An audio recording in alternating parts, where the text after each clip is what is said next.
Merci à l'organisation. Thank you very much for the invitation, for the opportunity to be here.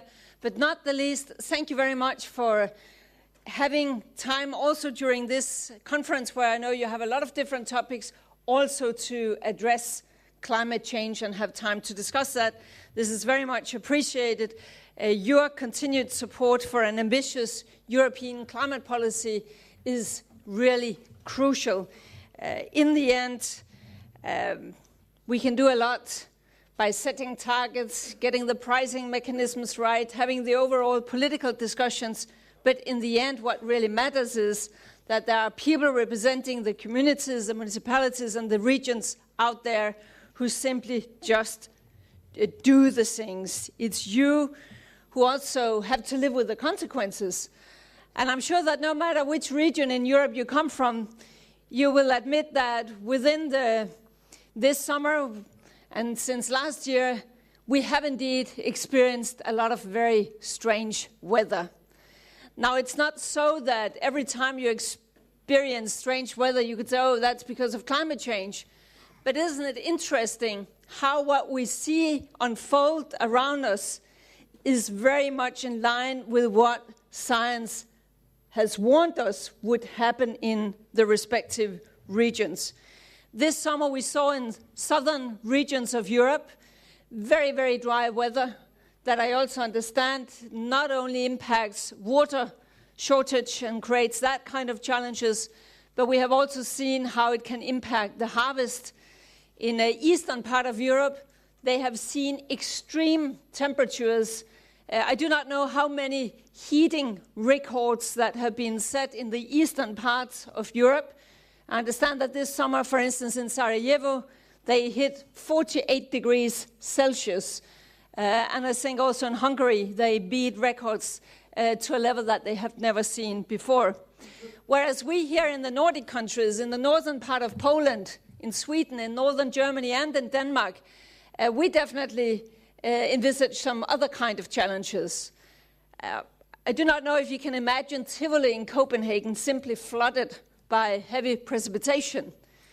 3 times the main highway into Copenhagen was flooded so that people simply could not use it, could not go to work. We have seen this autumn a lot of farmers not being able to harvest because normally they should do that in August, and there simply corn has been rotting on the fields. So we have seen a lot of incidents, not only in Europe, but also in Europe, and I think that we do not need more proof why we should actually start to address climate change. Up to the COP15 in Copenhagen back in 2009, I also think that we actually managed to get this message across to the world citizens. People were really mobilized around this issue. They started to understand that somehow there is a link between the growth of activities on planet Earth, and then there are some natural boundaries that somehow we have to respect. We will publish from the Commission next week a new Eurobarometer actually showing that the citizens' support of ambitious climate policies have grown since 2009, not diminished.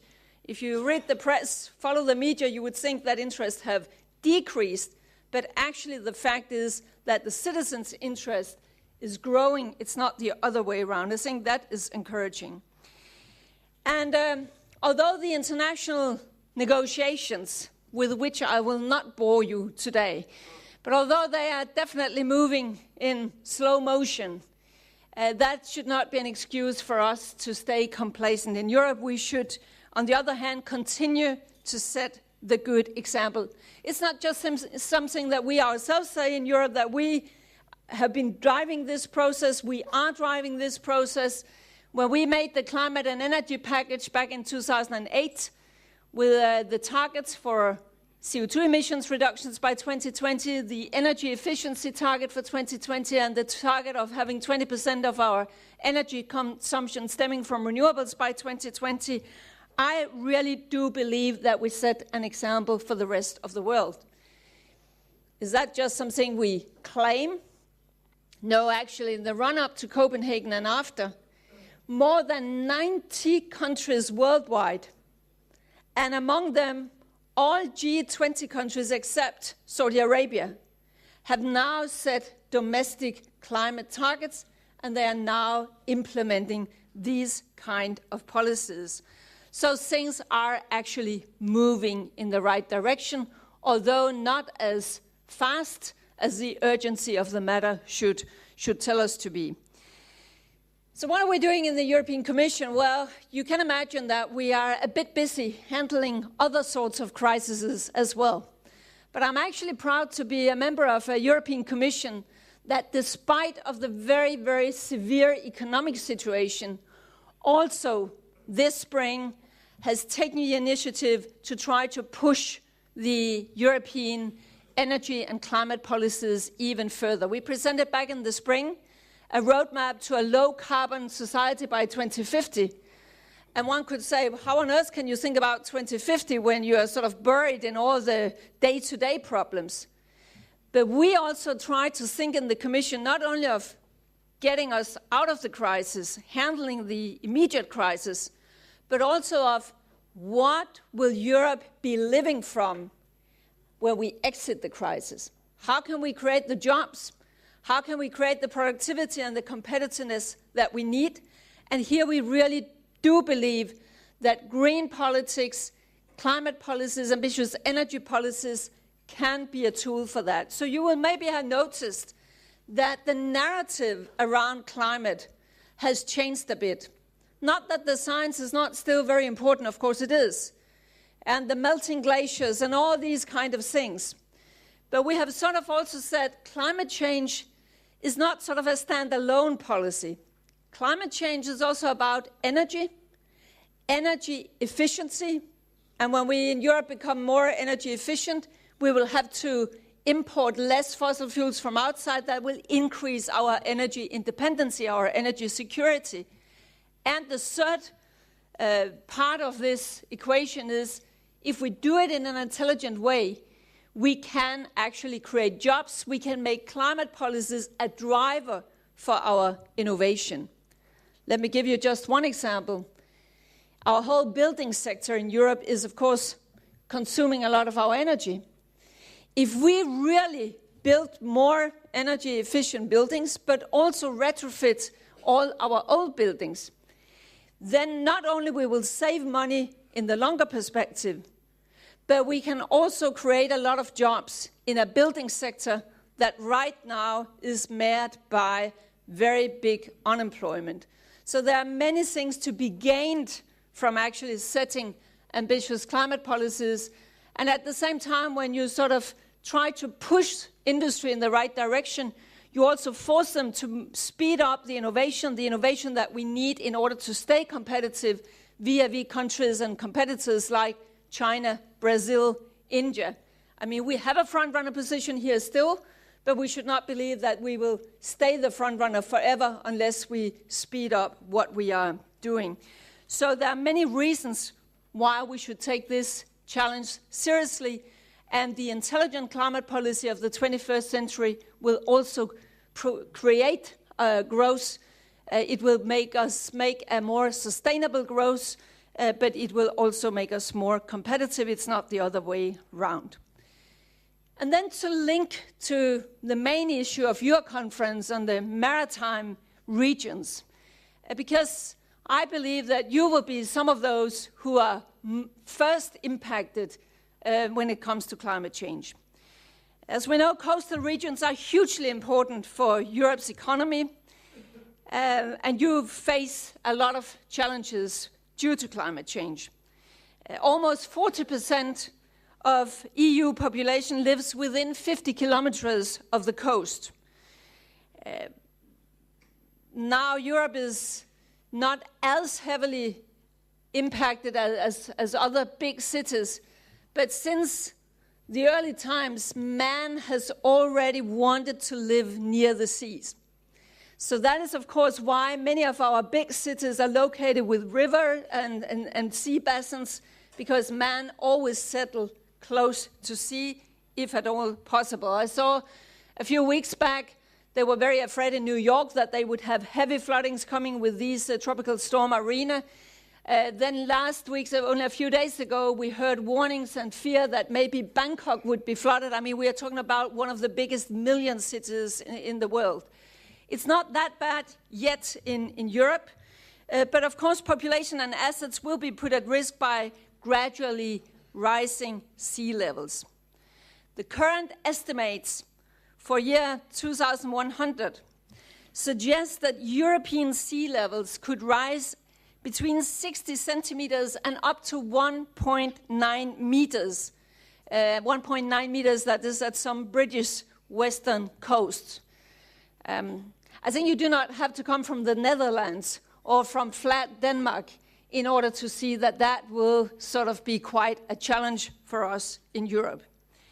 A new scientific report found recently that Europe's seas are changing at an unprecedented rate. As the scientists said in this report, change is much more rapid than we thought was possible. So that is basically the same story as we hear so many other places around the world, that what is happening in reality is even faster than the scientific prognosis have warned us that they would be. Rising sea levels and increased winds have already contributed to the erosion of 15% of European coasts. You coming from the regions, I will not have to tell you that such a piece of information, that also means costs, huge expenses. So there really are a lot of costs involved in all this. Climate change and extreme weather events are a threat to our ports, to tourism, to on- and offshore energy production, to infrastructure, fisheries, agriculture. The list is very long. And thus, climate change will seriously affect jobs, business, and housing in coastal regions. In short, the whole economy of the coastal regions will be affected. Last year, climate-related disasters due to floods, droughts, storm, and extreme temperature accounted for more than $15 billion worth of damages and losses just in Europe. And if you're in doubt, ask the insurance companies. They will be very much updated on how costly it is what we're seeing happening around us. The climate cost study has estimated that due to sea level rise, almost 500,000 people in Europe could be affected by the middle of this century, either because they are directly hit by floodings or because they need to move away from the coastal zones. So, what can Europe do? What should we do? And is there an EU added value for peripheral and maritime regions when it comes to climate change? I, of course, think that the answer to that question is definitely yes.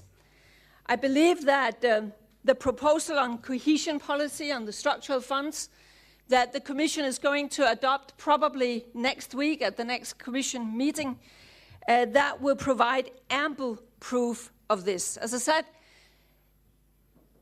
despite the crisis, or you could also say even because of the crisis, we have really tried with the new budget to focus it much more on where can money spent at the European level give a helping hand to the growth, to the innovation that we need throughout Europe. And that is why one of the areas where we actually propose more spending, that is in research and innovation, research and demonstration.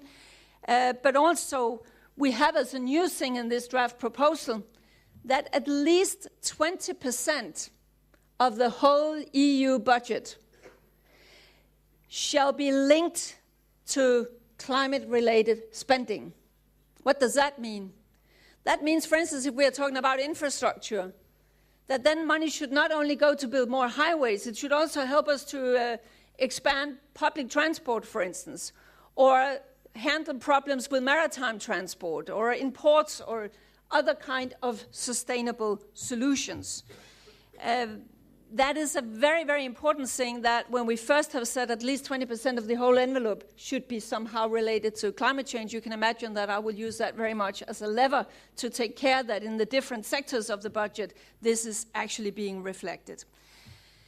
Some of the main elements in the cohesion policy were already revealed back in late June when we presented the next EU budget. Energy efficiency will be one of the absolute top priorities in the new cohesion policy framework.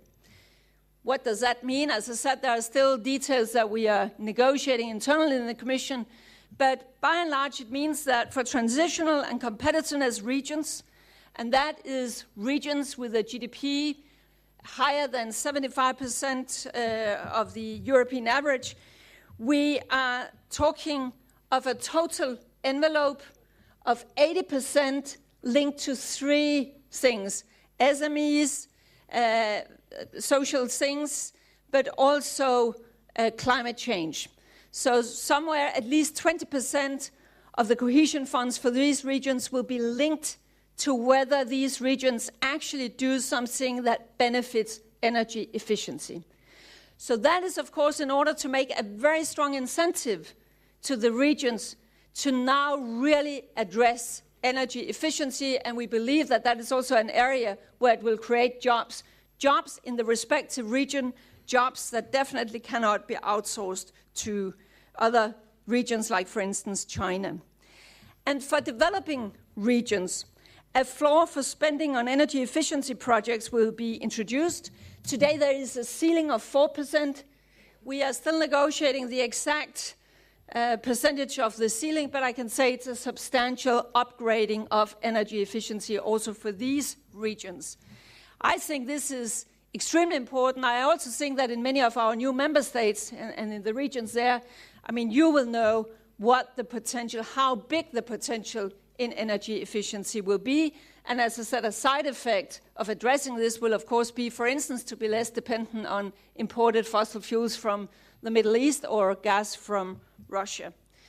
But there are also a number of other envelopes in the new budget which have an increased focus on climate action and from which regions can benefit. We have a new thing called Connecting Europe's Facility, which earmarks 40 billion euros for infrastructure projects within transport, energy, and ICT.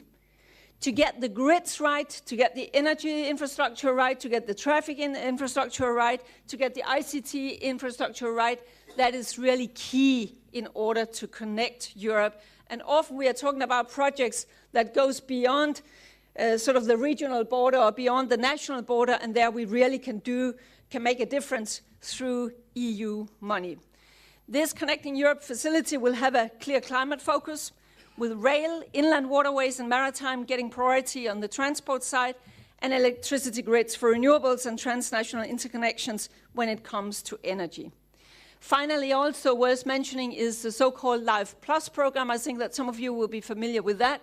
It is not the biggest program in the EU, but now it's actually being substantially bigger, 2.5 to 3 times bigger. Now it will come up to 800 million euros. And there we can, the climate part of that, and there we can sort of have small-scale climate projects, small-scale demonstration projects, and awareness-raising activities where we can also help some of the smaller companies who do not have these very huge, big projects, but where some small seed money would really make a big difference out locally. Just a final thing on the adaptation part, because now I started mentioning many of the impacts that we already feel. So, of course, it's not enough just to talk about how we mitigate climate change. What about the adaptation part? And there I just wanted to end up telling you about one thing that we are preparing right now in the Commission, which I think could be a very useful tool for those of you who work with these things. We have a European Adaptation Clearinghouse under preparation. It will be ready, up running from March next year.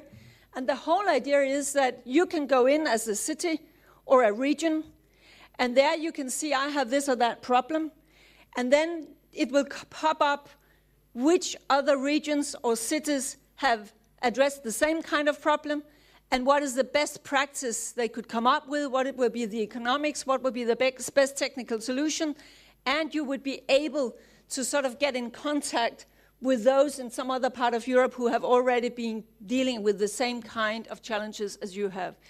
This is sort of one of my hobby horses. I think we have so much knowledge out there. But I think you know from your own sort of daily life that sometimes you have a problem and you really do not know that the neighboring region already solved it some years ago. We should be much better to learn from one another and by that faster get to the right solutions. So let me end up by saying, because I was asked to sort of also give a status 2 years after Copenhagen. 2 years after the Copenhagen conference, I would say that the whole climate issue in Europe has entered into a new phase. We could call it the phase of action. All over the world, a lot of things is actually happening now. And as I said, through climate change, it is dawning on people that we cannot continue the old growth model.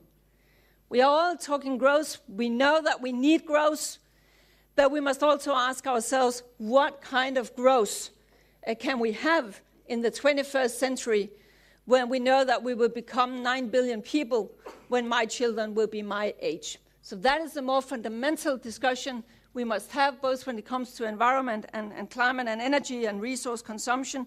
Which kind of growth can we have? Europe is still in a leading position, not only in setting targets and getting the pricing mechanisms right, but also when it comes to invent the very good and very best solutions that we can also export to others. But I think that in the end, from Brussels or from national governments, we can set up as many targets and boxes and with funding and what have we as we want.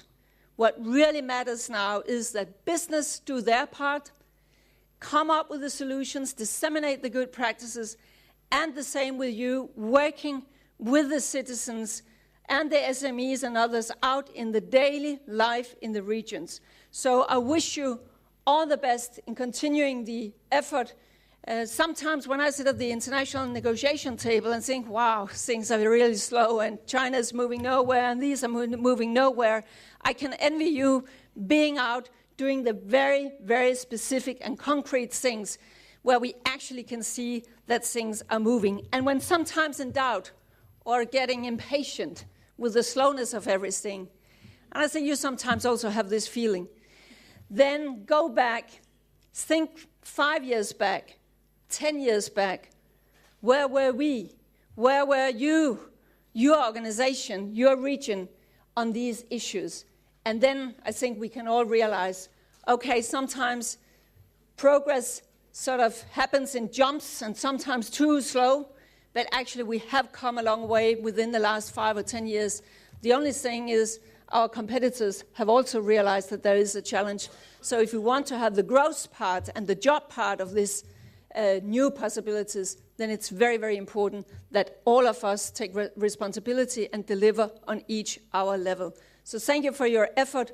All the best with your continued effort. I can promise that from Brussels, we will try to push your governments, yourself, business, whoever we can, in the right direction, because climate change is not going away, even though we have an economic crisis.